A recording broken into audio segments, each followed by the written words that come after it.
Assalomu alaykum, hurmatli tomoshabin. Kanalimizga xush kelibsiz. Videoroliklarimiz ostida bir dona like hamda podpisatsiya tugmachasini bosib qo'yishni yodingizdan chiqarmang. O'zgidromet bugun 11-dekabrda qanday ob-havo bo'lishini ma'lum qildi. Unga ko'ra 11-dekabr, ya'ni payshanba kuni faqat ayrim hududlardagina yog'ingarchilik bo'lishi mumkin. Toshkent shahrida havo o'zgaruvchan bo'ladi. Yog'ingarchilik kutilmaydi. Kechasi hamda ertalab tuman tushishi mumkin. Shamol sharqdan 5-10 metr sekund tezlikda esadi. Harorat kechasi 0-2 daraja iliq, kunduzi esa 12-14 daraja iliq atrofida bo'ladi.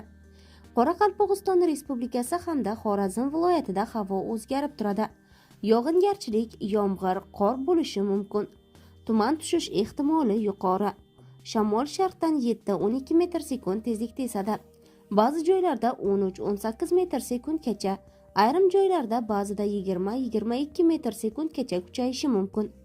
Harorat kechasi 0-5 daraja iliq, ba'zi joylarda 3 darajagacha sovuq, kunduzi esa 5-10 daraja iliq atrofida bo'ladi.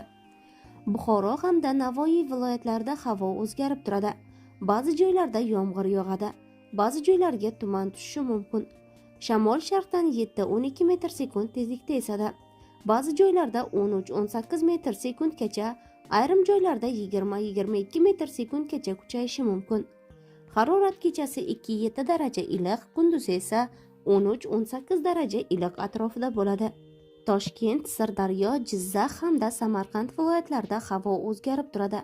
Yog'ingarchilik kutilmaydi, tuman tushishi mumkin. Shamol sharqdan 7-12 metr sekund tezlikda esadi. Harorat 0-5 daraja iliq, kunduzi esa 12-17 daraja iliq atrofida bo'ladi. Qashqadaryo, Surxondaryo viloyatlarida havo o'zgarib turadi. Yog'ingarchilik kutilmaydi.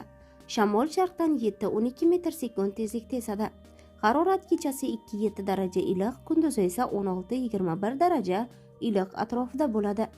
Andijon, Namangan hamda Farg'ona viloyatlarida havo o'zgarib turadi.